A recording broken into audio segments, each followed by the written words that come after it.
కంగువ. కంగు తిన్నావా? కంగువ చూసి. నేను పెద్ద ఎక్స్పెక్టేషన్స్ ఏం పెట్టుకోలేదు. అంటే అందరూ మేబీ ఆ సూర్యాన్ని నమ్మి చాలా ఎక్స్పెక్టేషన్ ఉన్నారేమో, కానీ నేను ముందు నుంచి క్లారిటీగా ఉండే శివ మూవీలో అన్నీ ఒకటే జోన్లో ఉంటాయి, ఇది కూడా మ్యాక్సిమం అంతే ఉంటుంది. కాకపోతే బాహుబలి వరకు కూడా ఇవ్వను నేను, ఆ మగధీర ఆ జోన్ ట్రై చేస్తున్నాడు. సో నేను పెద్దగా డిసప్పాయింట్ అయింది ఏం లేదు, నాకు పర్లేదు అనిపించింది సినిమా. టీజరు, ట్రైలరు ఇదంతా తీసేస్తే లాస్ట్‌లో డైరెక్షన్ ఎవరని చెప్పి ఆబ్వియస్‌గా అందరూ చూస్తారు. ఏం తీశారు ఏంటి అని చూసి ఈ జానర్‌ని ఎప్పుడు టచ్ చేయలేదు ఆ డైరెక్టర్. జానర్ టచ్ చేయలేదని కాదు, జానర్ చాలాసార్లు టచ్ చేసిండు, ఈ మేకింగ్కి ఎప్పుడు వెళ్ళలేదు. జానర్ ఎప్పుడు ఒకటే ఉంటుంది ఆయనది, ఒక ఎమోషన్ పట్టుకుంటాడు, చెల్లి, కొడుకు, కూతురు, సేవియర్, అదే ఎప్పుడు. నేను అట్లా అనట్లేదు, పీరియాడిక్ డ్రామా అంటున్నాను. సెటప్ ఏదైనా కదొకటే. లైక్ ఎగ్జామ్లో నువ్వు ఏ క్వశ్చన్ అని నాకు తెలిసిన ఆన్సర్ రాస్తాను నేను. ఈ సినిమా ఎక్స్‌పెక్టేషన్ తగ్గిపోయింది ఎప్పుడంటే బాబీ డియోల్ రోల్ చూపించిన తర్వాత. ఇంతవరకించ వస్తారా వారు. ఓకే, ఫస్ట్ సినిమాలో నచ్చిన వాటి గురించి మాట్లాడి తర్వాత మెల్లిగా బొక్కల గురించి మాట్లాడదాం.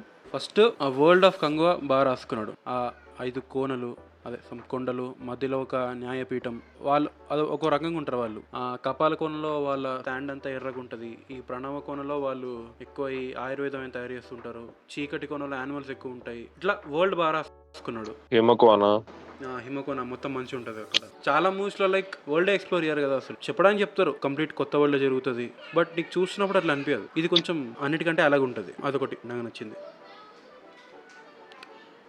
నీకు అది అనిపించిందా?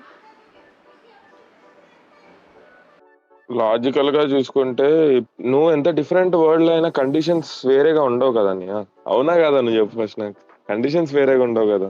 అది హిమకోన, అది అరణ్యకోన, అది అదొక ఈ కొన పక్కపక్కనే ఉంటాయి అన్ని. అదే చెప్తుంది. నువ్వు దీన్ని అప్పుడు పీరియాడిక్ డ్రామాలా తీసుకోకూడదు, ఏదో మ్యాజికల్ వరల్డ్ లా తీసుకోవాలి. పోతే మొత్తం ఫ్యాంటసీ వెళ్ళిపో. ఆ ఇది తిరుగాడు ఉండాల్సిందిరా, వాడు వాడు హర్ష ఘోషణ ఏదో వినాల్సింది అనిపించింది. ఏం చేస్తావు, కరెక్ట్ టైం హ్యాండ్ ఇచ్చింది. వాడు బాగా అట్టయ్యాడు వాడు సినిమా. నెక్స్ట్ చెప్పు మ్యూజిక్. నాకు చాలా నచ్చింది మ్యూజిక్. అందరూ వేసుకుంటున్నారు కదా డిఎస్పీని, బస్ ఆ యోలో తప్ప అన్ని పాటలు బాగున్నాయి.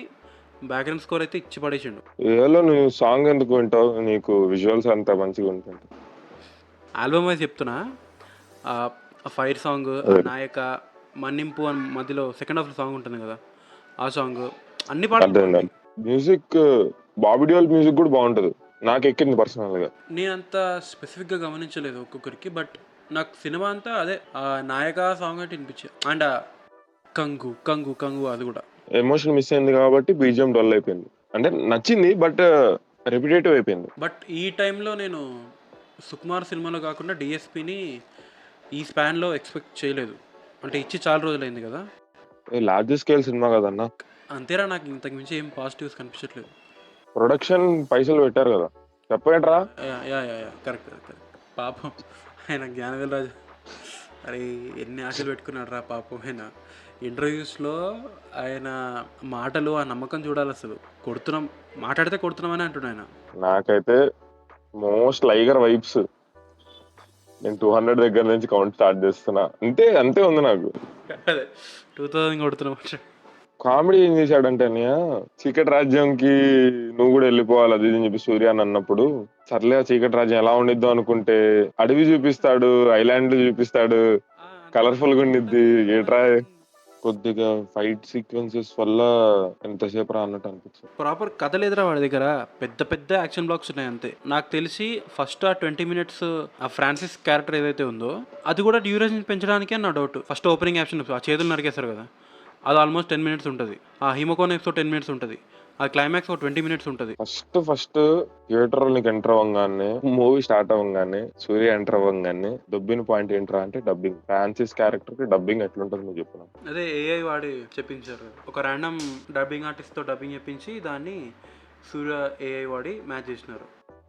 ఆ random dubbing artist dubbing set కాలేదు. ఆ ఏఐ ఏదో ఈ సూర్య సింగంలో చెప్పిన అతనిదే వాడచ్చు కదా, ఇంకా ఎక్కువ ఇంపాక్ట్ ఉంటుంది తెలుగులో. శ్రీనివాస్ మూర్తి అనుకుంటా ఆయన పేరు, ఆయన్నే వాడుంటే మేబీ వేరేలా ఉండేదేమో. నాకు ఫస్ట్ 15 minutes అయితే బాగా నచ్చింది, ఎక్సెప్ట్ దోస్ కామెడీ సీక్వెన్సెస్ తీసేస్తే. మేబీ రెఫరెన్సెస్ మరీ. నీకు సినిమా అంతా నువ్వు ఒక పాయింట్ మీద బ్యాంక్ అవుతున్నావు అన్నప్పుడు ఆ సీన్కి నువ్వు టైం తీసుకొని బిల్డ్ చేయాలి. ఏమనిపించదు, అస్సలేమనిపించదు. డైరెక్ట్ వెళ్ళి ఆ చేతిలో చేపెట్టి నీ బాధ్యత అని చెప్పి వెళ్ళి దూకేస్తుంది మంటల్లో. అంటే ఏందన్నట్టు నెక్స్ట్ మినిట్ ఎవడో గుంజుకొని పోయి పడేస్తాడు ఆ పిల్లాడిని. ఏం చేస్తాడు వాడు? నువ్వు నీ ప్లాన్కి మొత్తం ఎదురెళ్తున్నావు, మీ అయ్యనే ఎదురిస్తున్నావు నువ్వు. అదంత స్ట్రాంగ్గా పడాలి కదా సీను. అట్లీస్ట్ ఆవిడ చనిపోయింది కదా, వాళ్ళ అమ్మ, ఆ పిల్లడు వాళ్ళమ్మ. ఆవిడ సూర్యకి ఓన్ సిస్టర్ అయి ఉన్నా కూడా ఆ ఎమోషన్ పండేదేమో, అల్లుడు అది ఇది అని చెప్పి. Right right right. ర్యాండమ్. ఆ హిమకోన సీన్ ఉంటుంది చూడు, లేడీస్ అందరూ మూలికల కోసం పోతారు చూడు. మీకు తెలీదారా? ఒక ఓ. వీళ్ళు 25 మంది ఉంటారంట. ఒక 15 మంది విలన్స్ వస్తే అన్నా నువ్వు రా అన్నా అంటే వాడు మీరు 25 మంది ఉన్నారు, 15 మందిని కొట్టలేరా అంటే అప్పుడు వీళ్ళకి గుర్తొస్తుంది, అచ్చా మా అన్న నాకు ట్రైనింగ్ ఇచ్చిండు కదా, ఇలా కొట్టొచ్చు కదా అని. అంటే ఎందుకు అనుకున్నారు మీరు? అట్లా బొమ్మలాట ఆడిస్తున్నాడు మిమ్మల్ని. చాలా ఇరిటేటింగ్ అనిపించింది నాకు ఆ సీన్. దానికే అట్లా అంటే, నేను టీజర్లో 2 times చూపిస్తాడు ఆ క్రొకడైల్ని. ఆ సీన్కి కొంచెం హైప్ అయి ఉండే. లైక్ నీకు అసలు ఏం చూపాడు, డైరెక్ట్ ఆ పిల్లాడి ఎంబడబడుతుంటుంది క్రొకడైల్, వీడు వెళ్ళి కాపాడేస్తాడు. మళ్ళీ వాడిని ఏమన్నది క్రొకడైల్, అంత చాలా పెద్ద ఉంటుందిరా మళ్ళీ అది. అంత పెద్ద ఉన్న క్రొకడైల్ను మరీ ఎరిపూలు చేస్తాడు. అండ్ ఇంకోటి ఏంటంటే, వాడి కాలు ఏదో పట్టుకుంటది, ఆ పిల్లడి కాలు ఏదో పట్టుకుంటది. అది ఇట్స్ ఎ క్రొకడైల్. దానికి ఆల్రెడీ బయట ఒక ఎలివేషన్ ఉంది, నువ్వు ఏనుగుని పట్టుకున్నా వదిలిపెట్టదు క్రొకడైల్ అని చెప్పి. సాక్షాత్తు ఆ విష్ణుమూర్తి వచ్చి అడిగితేనే వదిలిపెట్టలేదు అని చెప్పేసి ఉంటది. ఏంటో ఎంగేజింగ్ గా లేదు సీను. ఆ ఎమోషన్ మనం ఫీల్ అవ్వట్లేదు. కాపాడాలి అది ఇది ఏం లేదట. 3Dలో చూసినా 2Dలో చూసినా? నేను 2Dలో 3D చూసినా పర్లేదు, బాగానే ఉంది. నేను చెప్పాను నీకు 2Dలో నాకేం అనిపించలేదు అంటే, అట్లీస్ట్ గో ఫర్ 3D, నీకేమన్నా ఎక్స్పీరియన్స్ మంచిగా ఉండొచ్చేమో అని చెప్పి. ఓకే పర్లేదు, 3Dలో బాగానే ఉంది. హాలీవుడ్ మూవీస్ చూస్తుంటాం కదా, ఎక్కువ అవే వస్తుంటాయి కాబట్టి అవి చూస్తుంటాం కదా, నీకు పెద్దగా ఏమీ అనిపించదు. లైక్ నువ్వు అది చూసినా పెట్టుకొని చూసినా ఒకటేలాగా ఉంటుంది, పెద్ద ఎక్స్పీరియన్స్లో నీకు తేడా ఏమి ఉండదు. బట్ దీంట్లో కొన్ని కొన్ని బాగుంటాయి. అండ్ పిక్చరైజేషన్ నాకు ఒకటి చెప్పడం మర్చిపోయినా, ఫైర్ సాంగ్ ఉంటుంది కదా, ఆయుధ పూజ కైండ్ ఆఫ్ చాలా నచ్చింది నాకు. ఆ వాల్కెనో బ్రస్ట్ అయినప్పుడు ఆ ముసలావిడ పాడుతుంది కదా, నిప్పులతో చెలగట మనకు సంబరం అని. ఆ థియేటర్ మంచి హై వచ్చింది. ఇంకంతేలే. ఇంకా కార్తీ గురించి చెప్పు. కార్తీక్ కాశ్మీరా లాగా ఏమైనా అనిపించింది ఏంట్రా? కాశ్మీర కన్నా నాకు ఆ యుగానికి ఒకటి వైబ్ ఎక్కువ వచ్చింది. కార్తీని ర్యాండమ్గా లాస్ట్కి ఒక విలన్ వస్తాడు, అక్కడతో ఎండ్ చేస్తాడు అనుకున్నా కానీ బాగుంది. లైక్ వాడు ఒక సవితి కొడుకు, నాకు అర్హత లేదంటే సరే వాడిని చంపి నేను అర్హత తెచ్చుకుంటాను, వారికి బాగా రాసుకున్నాడు ఒక పోర్షన్. ఓకే, మరి ఫస్ట్ టైం కాదు కానీ స్టార్టింగ్ ఇచ్చిన ఆ బిల్డప్ కి కానీ, ఆ సెటప్ కి కానీ ఆ పీరియాడిక్ డ్రామా న్యాయం చేయలేకపోయింది.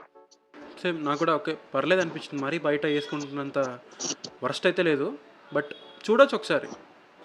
ఓకే చూడండి మరి, సినిమా చూడండి. నెక్స్ట్ వీక్ వేరే డిస్కషన్ వీడియోలో, రివ్యూ వీడియోలో కలుద్దాం. మరి సినిమా చూస్తుంటే మీకేమనిపించిందో కింద కామెంట్స్లో చెప్పండి. అండ్ వీడియో లైక్ చేయండి, ఛానల్కి సబ్స్క్రైబ్ చేయండి. Thank you. సబ్స్క్రైబ్ చేయండి రా.